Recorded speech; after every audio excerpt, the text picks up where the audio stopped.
అదే కడప దర్గా, అది అందరికీ తెలుసు. చాలా మంది కూడా ఫ్యామిలీస్గా అక్కడ అంటే కులమత భేదాలు లేకుండా అందరూ కూడా హిందువులు కూడా వెళ్ళి అదే చూసి వస్తూ ఉంటారన్నమాట.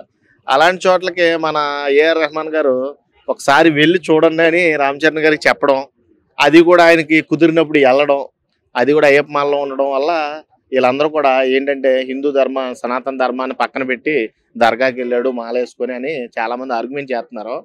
అది ఆయన పర్సనల్ ఒపీనియన్, వెళ్ళకూడదని ఏం లేదు అక్కడ. అర్థమైందా? ఏఆర్ రెహమాన్ గారు చాలా ఫంక్షన్కి వెళ్ళాడు, అలాగే ఇప్పుడు ముస్లింలో ఉన్నాడు కాబట్టి రెహమాన్ గారు ఒకసారి చెప్పాడని వెళ్ళొచ్చు కదా. ఉపాసన గారు చెప్పిన పాయింట్ నాకు బాగా నచ్చింది. ఏంటంటే శబరిమల వెళ్ళేటప్పుడు మధ్యలో దర్గా ఉంటుంది, ఆ దర్గా కాడ దండం పెట్టుకొని పైకి కొండెక్కుతారు కాబట్టి అక్కడ లేని తప్పు ఇప్పుడు రామ్ చరణ్ మాల వేసుకొని దర్గాలోకి వెళ్ళడం తప్పు కాదని నా ఒపీనియన్. అంతేగాని దాన్ని వేరే కోణంలో చూస్తున్నారు అందరూ. అదే హిందువులు అలా వెళ్ళకూడదు దర్గాల్లోకి, వాళ్ళు వస్తారా మన హిందూ దేవాలయాల కంటే? సల్మాన్ ఖాన్ గారు మరి ముస్లిమే కదా, సల్మాన్ ఖాన్ గారు వెళ్ళారు కదా దర్గా సారీ వినాయక టెంపుల్, హనుమాన్ టెంపుల్కి వెళ్ళాడు ప్రతిష్ఠ రోజున. మరి అలా వెళ్ళకూడదు అంటే కొంతమంది వాళ్ళ ఇష్టానుసారంగా వెళ్తారు, అది వాళ్ళ ఒపీనియన్, అది వాళ్ళ పర్సనల్ ఒపీనియన్.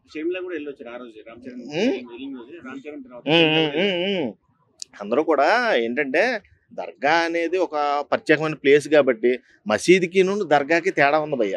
మసీద్ అంటే ముస్లింలు వెళ్ళి ప్రార్థన చేసుకునే స్థలం, దర్గా అంటే అందరూ సందర్శించే ఒక ప్లేస్ లాంటిది. ఆ ప్లేస్ని అందరూ సందర్శించవచ్చు, ఒక ముస్లింలే సందర్శించాలని లేదు. అక్కడ ఎవరు కూడా అబ్జెక్షన్ కూడా పెట్టరు. కొన్ని వందల సంవత్సరాల నుంచి హిందువులు చాలా మంది వెళ్ళి అక్కడ ఫోటోలు దిగి, ఫారినర్స్ వచ్చి అక్కడ ఫోటోలు దిగి వెళ్తూ ఉంటారు. వస్తూ పోతా ఉన్నప్పుడు లేని ఈ ధర్మం ఇప్పుడు సడన్ గా రామ్ చరణ్ గారి విషయంలో ఎందుకు రేజ్ అయింది అనే ఒక కోణంలో ఆలోచిస్తే కొంచెం నాకు అది తప్పుగా అనిపించింది.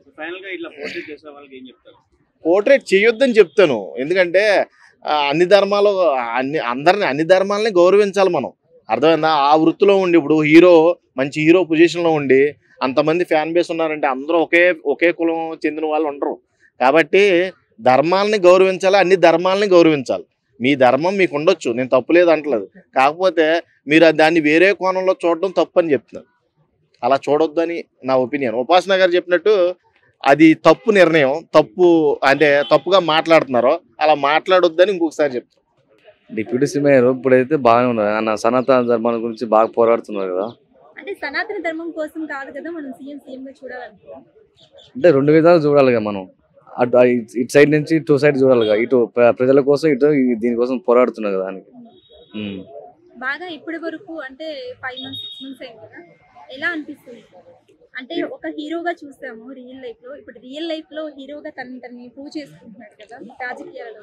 అప్పుడు హీరో కంటే ఇది బాగుండాలనిపిస్తుంది, ప్రజల కోసం ఇట్లా సేవ చేయటం. అంటే నెక్స్ట్ మరి సినిమాలోకి మళ్ళీ రావాలనుకుంటున్నారా, ఇలాగే రియల్ హీరోగా మిగిలిపోవాలనుకుంటున్నారా? సినిమాలకు రావాలంటే అది ఆయన ఇంట్రెస్ట్. అది అంటే ఫ్యాన్స్ మీకు కూడా ఉంటది, ఫ్యాన్స్ వస్తాడు, ఫ్యాన్స్ కోసం ఇటు వస్తాడు, ఇటు ప్రజల కోసం ఉంటాడు. అండ్ ఇప్పుడు ఇంకా మీరు పవన్ కళ్యాణ్ ఇది చేస్తే బాగుంటది అనుకునే పాయింట్ ఏదైనా ఉందా?